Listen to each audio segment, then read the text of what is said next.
معزز علماء کرام، بزرگوں، نوجوانوں، عزیزوں اور چھوٹے چھوٹے معصوم بچوں، ہم اور آپ بڑی عظیم الشان محفل میں رونق افروز ہیں۔ اللہ تبارک و تعالی نے ہمارے آخری نبی جناب محمد الرسول اللہ صلی اللہ علیہ وسلم پر جو کتاب نازل فرمایا، اس کتاب کی حفاظت کی ذمہ داری خود اللہ رب العزت نے لیا ہے۔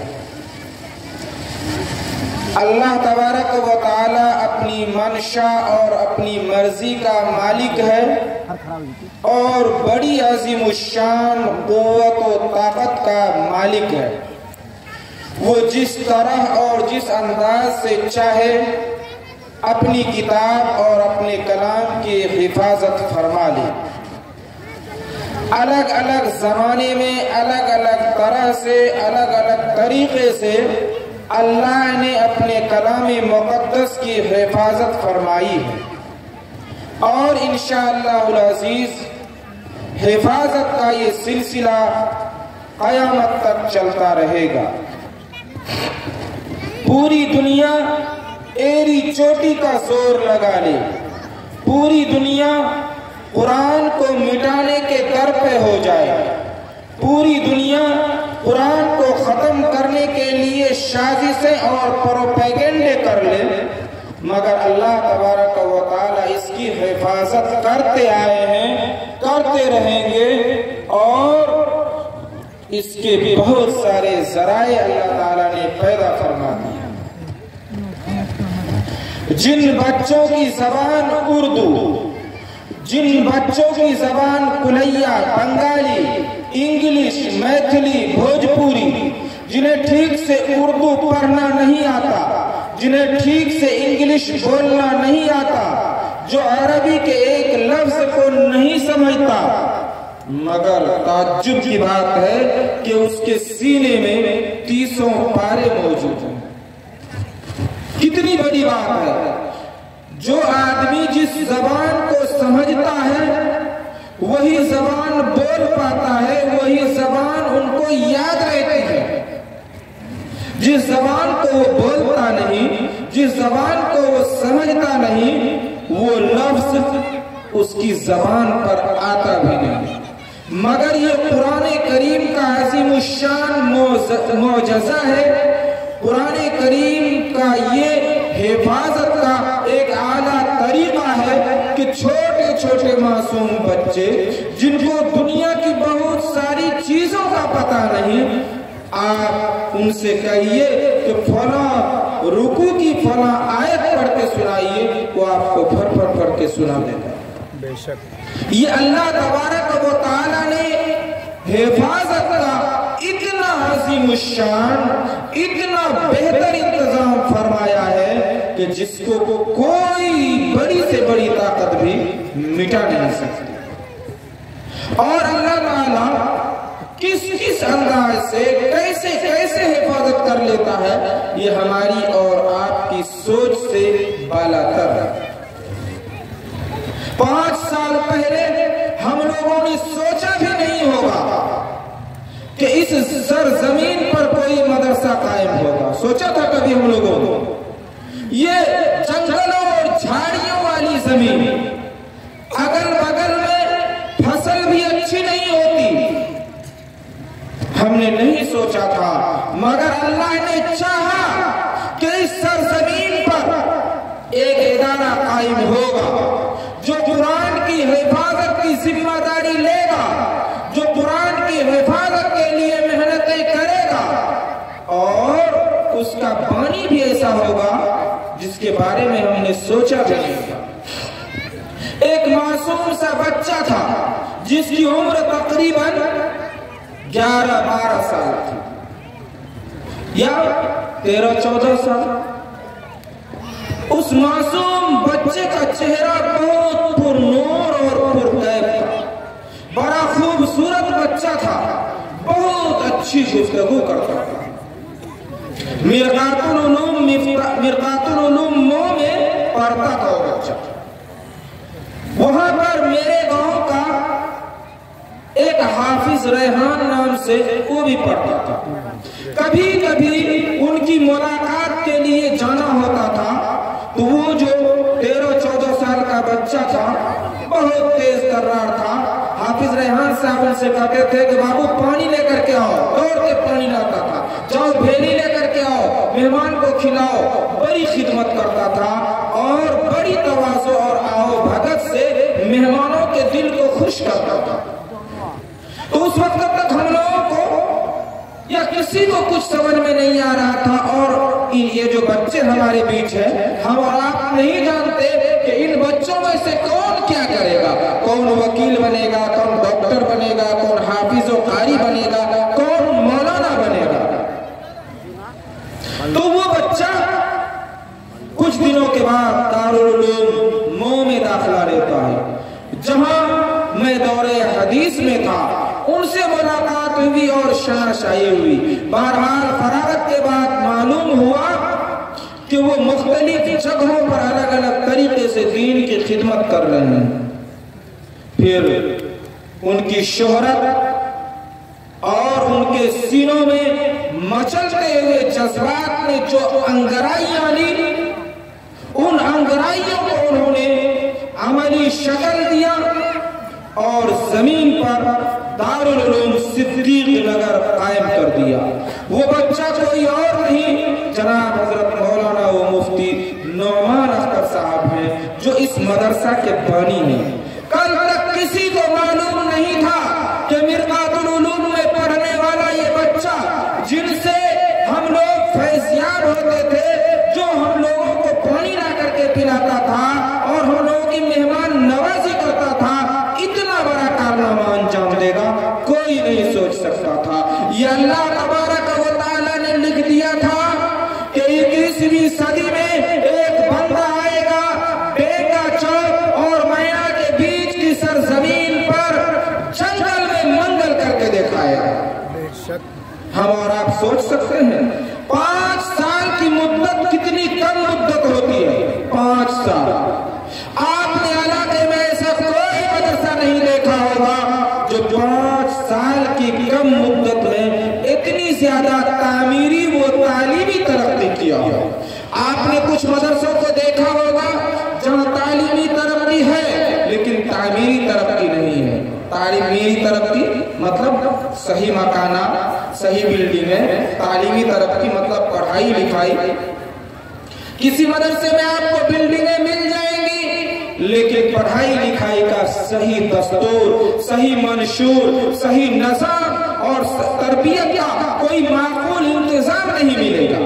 اور کسی میں بلڈنگیں مل جائیں گی, کسی میں صرف تعلیم مل جائیں گی. مگر خوش ہو جانا چاہیے ہمیں اور آپ کو کہ ہمارے اور آپ کے بیچ الحمدللہ ایک ایسا مدرسہ وجود میں آ گیا جو دونوں اعتبار سے دن دوگنی اور رات چوگنی ترقی کر چکا ہے.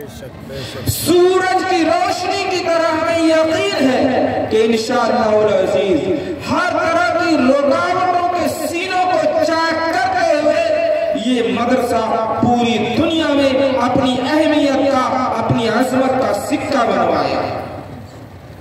مجھے تو یقین ہے کہ جس رفتاری کے ساتھ یہ مدرسہ ترقی کر رہا ہے, یہاں سے ہر سال حفاظ کرام نکل رہے ہیں جو علاقے میں قرآن کی خدمت کر رہے ہیں. میرا دل کہتا ہے کہ انشاءاللہ العزیز یہ مدرسہ بہت جلدی دورے حدیث تک نہ پہنچ جائے اور یقیناً پہنچے گا. آپ سب دعائیں کیجئے. مفتی نعمان اختر صاحب جیسا متحرک اور فعال ناظم جس مدرسہ کو مل جائے تو یقین جانیے ان کی ترقی کے راستے میں ساری رکاوٹیں جو آنے والی ہو ان کو دور کر دیں. یاد رکھیے ہمیں اور آپ کو ایسی شخصیت کی مدد کرنی چاہیے. اگر ہم اور آپ مدد کریں گے تو یقیناً اللہ نے جو قرآن کی حفاظت کے نظام بنائے ہیں اس نظام میں ہم اور آپ شریک ہوں گے. میں آپ کو بتلاتا ہوں، مثال دے کر کے سمجھاتا ہوں. میری عادت ہے مثال دینا، میں مثالیں اکثر دیا کرتا ہوں. کہیں پر کسی آدمی کا مرڈر ہو رہا ہو، کوئی کسی کی جان مار رہا ہو، آپ وہاں پر کچھ نہیں کر رہے ہیں، صرف بیٹھے بیٹھے دیکھ رہے ہیں، صرف بیٹھ کے دیکھ رہے ہیں. ہاں مار رہا ہے، اب چھری چلا رہا ہے، اب گردن کو دھڑ سے الگ کر دیا. اس کے بعد مقدمہ دائر ہو گیا، کہا کہ فلاں فلاں نے قتل کیا ہے، مگر فلاں وہیں بیٹھ کر کے دیکھ رہا تھا. پولیس آپ کو گرفتار کرے گی یا چھوڑ دے گی؟ بتلائیے. آپ کو گرفتار کرے گی اور پولیس کہے گی، پولیس محکمہ آپ سے کہے گی کہ آپ اس قتل کے جرم میں شریک ہیں. اگر شریک نہیں تھے تو پھر آپ خاموش کیوں تھے؟ آپ نے چیخنا اور چلانا کیوں نہیں شروع کیا؟ آپ کیوں نہیں چلائے کہ دوڑو دوڑو، فلاں کا کوئی قتل کر رہا ہے، دو بندہ فلاں کی جان مار رہا ہے، دوڑو دوڑو اس کو بچاؤ. اگر آپ اتنا بھی نہیں بولتے ہیں تو آپ اس مرڈر میں مجرم سمجھے جاتے ہیں، آپ گناہگار گردانے جاتے ہیں. یہ الگ بات ہے کہ مرڈر کرنے والوں کی سزائیں زیادہ ہوں گی، آپ کی کم ہوں گی. کیوں بھائی؟ آپ خاموش تھے، کچھ نہیں کہہ رہے تھے. دین کا کام ہو رہا تھا، دین کی خدمت کے لیے لوگ آگے آ رہے تھے، مدارس قائم کر رہے تھے، مکاتب قائم کر رہے تھے. کچھ لوگ ان کی مدد کر رہے تھے، کچھ لوگ روپے پیسے سے تعاون کر رہے تھے، کچھ لوگ اپنی جسمانی محنت کے ذریعے سے مدد کر رہے تھے، اور آپ وہی صرف بیٹھ کر کے دیکھ رہے تھے. آپ ان کی مخالفت نہیں کر رہے تھے، آپ ان کے خلاف کوئی آواز نہیں اٹھا رہے تھے. تو یقین جانیے صرف دیکھنے کی وجہ سے آپ کی تائید اگر شامل ہو جاتی ہے، اللہ تعالیٰ قرآن کریم کی حفاظت کرنے والوں کے فہرست میں آپ کا نام لکھے. دو طرح کے لوگ ہیں. ایک وہ ہے کہ چلو دینی مدرسہ چل رہا ہے، دارالعلوم صدیق نگر چل رہا ہے، بہت اچھی بات ہے، چل رہا ہے، ہم کو پیسہ نہیں دینا ہے، نہیں دیتے ہیں، چپ چاپ ہے، کوئی مخالفت نہیں کرتے ہیں. تب کیا ہے؟ معاملہ یہ ہے کہ آپ برے لوگوں میں شامل نہیں ہیں. اور ایک وہ ہے جو دیتا تو کچھ نہیں، کرتا تو کچھ نہیں، اور ڈھنڈورا پیٹتا ہے، شکایتوں پر شکایتیں لگاتا ہے. تو یاد رکھیے قرآن کی حفاظت کے خلاف جو فہرست بنے گی، قرآن کو مٹانے والوں کی جو فہرست بنے گی، اس فہرست میں آپ کا نام ہوگا. اس لیے بچیے ایسے کاموں سے. ہمارے یہاں ایک بندہ بول رہا تھا کہ قربانی کے موقع پر فلاں فلاں مولوی صاحب فلاں فلاں جگہ سے مویشی لاتے ہیں، پیسہ لاتے ہیں، مویشی خرید کر قربانی کرنے کے لیے لوگوں میں تقسیم کرتے ہیں، بہت پیسہ بچاتے ہوں گے. میں کہا بچاتے ہوں گے، ممکن ہے. آپ بھی لائیے، آپ بھی بچائیے، آپ بھی لائیے نا بھائی، آپ بھی بچائیے. یقین جانیے مخالفت کرنا بڑا آسان ہے، میدان میں اتر کر کے کام کرنا بہت مشکل ہے، بہت مشکل ہے. کر کے دیکھیے، کم تنخواہ میں اور کم فیسلٹیز میں قرآن کریم کی تعلیم دینا، مدرسے میں 24 گھنٹے کی ڈیوٹی دینا، یہ کوئی آسان کام نہیں ہے. کبھی بھی مدارس کے خلاف کوئی بھی پروپیگنڈا مت کیجیے، مدارس کے خلاف کچھ مت بولیے. اگر آپ کو مدارس کے کسی استاد سے تکلیف ہو، مجھ سے آپ کو تکلیف ہو، یا کسی بھی شخص سے تکلیف ہو، تو وہ تکلیف اس تک محدود رکھیے، اس کو مدارس پر مت لپیٹیے. مسجد کے کسی امام سے آپ کی نہیں بنتی ہے تو اس کا یہ مطلب نہیں ہے کہ آپ مسجد کی مخالفت شروع کر دیں.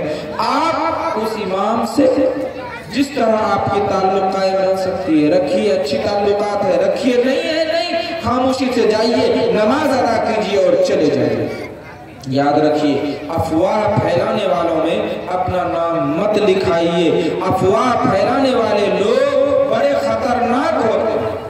اصفہان کا واقعہ ہے کہ وہاں پر ایک بڑی عالی شان مسجد تعمیر کی گئی، زبردست مسجد، بڑی خوبصورت خوبصورت مسجد. جب تعمیری کام مکمل ہونے والا تھا، مزدور چھوٹے موٹے کام کو نپٹا رہے تھے، تو ادھر سے ایک بڑھیا کا گزر ہوا. ایک بڑھیا کا گزر ہوا. بڑھیا نے یوں مینار پر نظر ڈالا، اس کے بعد پھر نیچے کیا. کہو کیسی مینار بنا دیا ہے. مینار تو ٹیڑھی ہے، جھکی ہوئی ہے.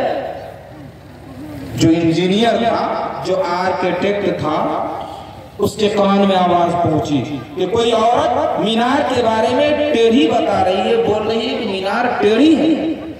دوڑتا ہوا آیا. عورت سے کہا کہ ماں جی آئیے بیٹھیے، مینار کدھر جھکی ہوئی ہے ذرا بتا دیجئے. آپ کا بہت بہت شکریہ، آپ نے کم سے کم دیکھ لیا کہ مینار جھکی ہوئی ہے. اگر آپ نہیں دیکھتی تو مینار ٹیڑھا ہی رہ جاتا. آپ بیٹھی. عزت سے بیٹھایا اور کہا کہ ہم لوگ سیدھی کرتے ہیں مینار کو، آپ دیکھتے رہیے، جب سیدھی ہو جائے تو بتلا دیجئے گا.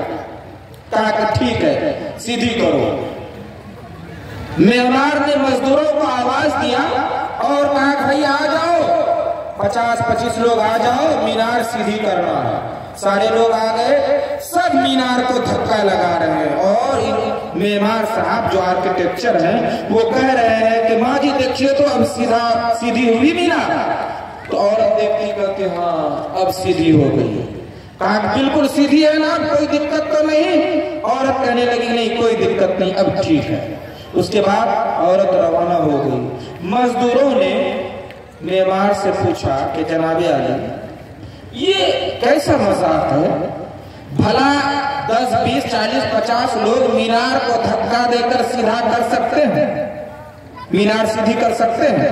وہ یہ پلر ٹیڑھی ہو جائے 10 20 40 آدمی دھکا دے کر اس کو سیدھا کر سکتے ہیں؟ نہیں کر سکتے ہیں. کہا کہ آپ نے پھر زبردستی کا دھکا کیوں لگوایا؟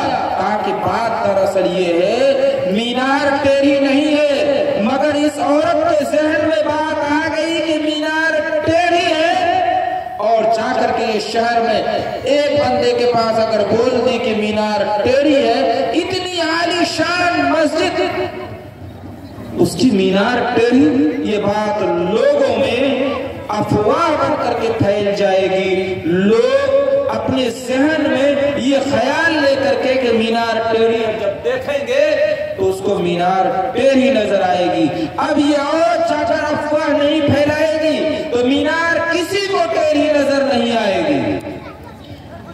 یاد رکھیے، اگر آپ کسی مدرسہ کے بارے میں، کسی مساجد کے بارے میں، کسی مکاتب کے بارے میں افواہ پھیلائیں گے اور وہ بات حقیقت میں، وہ خامی حقیقت میں موجود نہیں ہوگی، وہ بات آپ کی پھیل جائے گی، تو یاد رکھیے کتنے بڑے مجرم ٹھہریں گے آپ کل قیامت کے دن اللہ کی بارگاہ میں. اس لیے ان باتوں کا خیال رکھنا انتہائی ضروری ہے. میں نے قرآن کریم کی آیت تلاوت کیا ہے، بات جلدی جلدی سمیٹ کر آپ سے رخصت ہونا چاہتا ہوں. تھوڑا آگے بڑھ جائیے نا. اگر بات سمجھ میں آ رہی ہے تو آگے بڑھ جائیے، نہیں سمجھ میں آ رہی ہے تو کوئی ضروری نہیں ہے. سب لوگ آگے آ جائے بھائی. اگر میری بات سمجھ میں آتی ہے بھائی، بات سمجھ میں آتی ہے، ٹھیک ہے، سمجھ میں آتی ہے تو آگے بڑھ جائیے، سمجھ لیجیے بات کو. میں بات سمجھانا چاہتا ہوں، میں بات ذہن میں اتارنا چاہتا ہوں، بات آپ کے دل تک پہنچانا چاہتا ہوں کہ میری بات آپ کے دل تک پہنچ جائے، آپ کو بات سمجھ میں آ جائے. کیونکہ جب تک بات سمجھ میں نہیں آئے گی تو پھر ہم اور آپ اس پر عمل نہیں کر پائیں گے. اللہ نے فرمایا اِنَّ نَحْنُ نَزَّلْنَا الذِّكْرَ وَإِنَّا لَهُ لَحَافِظُونَ، کہ بے شک ہم نے اس ذکر کو نازل کیا ہے اور ہم ہی اس کی حفاظت کریں گے. ذکر سے مراد علماء کرام فرماتے ہیں کہ یہ قرآن کریم ہے. نزلنا کا لفظ ہے، نزل ينزل تنزیل سے بنا ہے. اس کا معنی ہوتا ہے دھیرے دھیرے نازل کرنا، دھیرے دھیرے اتارنا. دھیرے دھیرے جو کتاب اتری ہے وہ کتاب قرآن کریم ہے. تورات اکٹھی اتری، زبور اکٹھی اتری، انجیل اکٹھی اتری، اور دوسرے صحائف اکٹھی، دوسرے تمام صحائف یہ سب کی سب اکٹھی اتری. مگر قرآن کریم ضرورت کے حساب سے، ضرورت کے مطابق اترا۔ قرآن کریم ضرورت کے حساب سے اور ضرورت کے مطابق دھیرے دھیرے 23 سال کی مدت میں مکمل ہوا ہے۔ اس لیے پتہ چلتا ہے کہ ذکر سے مراد قرآن کریم ہے۔ تو اللہ تعالیٰ کیسے اس کتاب کی حفاظت کرتا ہے؟ ہم اور آپ کچھ ذرائع کو دیکھتے بھی ہیں، کچھ ذرائع کو سمجھتے بھی ہیں۔ بہت سارے لوگ ہیں جن کا رخ، جن کا میلان کبھی مدرسوں کی طرف نہیں ہوتا، وہ بھی دل میں سوچیں، غور کریں کہ ہم نے نہیں دیا کچھ مدرسوں میں، ہم نے کوئی تعاون نہیں کیا مدرسوں کا، پھر بھی مدرسہ چل رہا ہے اور اللہ چلائے گا، یقیناً قیامت تک چلائے گا۔ مدرسہ کسی کا محتاج نہیں ہے، مدرسہ صرف اور صرف اللہ کا محتاج ہے۔ ہم اپنے گریبان میں جھانک کر دیکھیں، ہم اپنے دل میں سوچ کر دیکھیں کہ ہمارے روپے پیسے کہاں جاتے ہیں، کن غیر ضروری کاموں میں خرچ ہو جاتے ہیں، اللہ کے راستے میں خرچ نہیں ہوتے۔ ہمیں اس پر توجہ دینے کی ضرورت ہے۔ اللہ پاک نے قرآن کریم کی حفاظت کا ذمہ لیا ہے تو حفاظت کرتے ہیں اور قیامت تک کرتے رہیں گے۔ کبھی چھوٹے بچوں کے سینوں میں قرآن کریم کو محفوظ کر کے حفاظت کرتے ہیں، کبھی سافٹ کاپی، کبھی ہارڈ کاپی کے ذریعے سے اس کی حفاظت کرتے ہیں۔ جن بچوں کو شعور نہیں ہوتا ان کے سینے میں بھی اللہ تعالیٰ قرآن کریم کو محفوظ کرتا ہے۔ پوری دنیا ایک چوٹی کا زور لگا رہی ہے قرآن کریم کو مٹانے کے لیے، ختم کرنے کے لیے، مگر اللہ کی جلالت شان کی قسم قرآن کے ایک حرف کو بھی پوری دنیا مل کر نہیں ختم کر سکے گی۔ دنیا اور اہل دنیا میں یہ طاقت و قوت ہی نہیں ہے کہ قرآن کو ختم کر سکے، کیونکہ اس کی حفاظت کی ذمہ داری اللہ رب العزت نے خود لیا ہے۔ میں نے ایک حدیث تلاوت کیا ہے، حدیث کریمہ میں اللہ تبارک و تعالیٰ کے آخری وہ لاڈلے محبوب رسول جناب محمد رسول اللہ صلی اللہ علیہ وسلم ارشاد فرماتے ہیں، خیرکم من تعلم القرآن وعلمہ، کہ تم میں سب سے بہتر شخص وہ ہے جو خود قرآن سیکھے اور قرآن سکھائے۔ یہ کتنی بڑی فضیلت ہے، کتنی اہمیت کی بات ہے کہ اللہ اس کو سب سے بہتر کہہ رہا ہے۔ ہمارے معاشرے میں جس کو ہم اور آپ اچھا سمجھتے ہیں اس کی عزت کرتے ہیں، اس کی تعظیم کرتے ہیں، اس کا احترام کرتے ہیں۔ جو اللہ کی نظر میں عزت والا ہو، جو اللہ کی نظر میں اہمیت والا ہو، اللہ تعالیٰ اس کی کتنی تعظیم کریں گے، اللہ تعالیٰ اس کی کس قدر حوصلہ افزائی کریں گے۔ دنیا میں بھی اللہ تبارک و تعالیٰ ان کی حوصلہ افزائی کرتے ہیں اور آخرت میں ان کے لیے بے شمار انعام و اکرام تو ہے ہی۔ چھوٹے چھوٹے معصوم بچوں کو جو آپ کا بیٹا، آپ کا بھتیجا ہے، آپ ان کو عزت سے بلاتے ہیں حافظ جی، قاری صاحب۔ یہ عزت الفاظ آپ کی زبان پر آنے کے لیے مجبور ہوتے ہیں، وہ الفاظ بھی ترستے ہیں کہ میں جس کے لیے استعمال کیا جا رہا ہوں وہ کتنا خوش نصیب ہے۔ بخاری شریف کے اندر ایک واقعہ لکھا ہے، ایک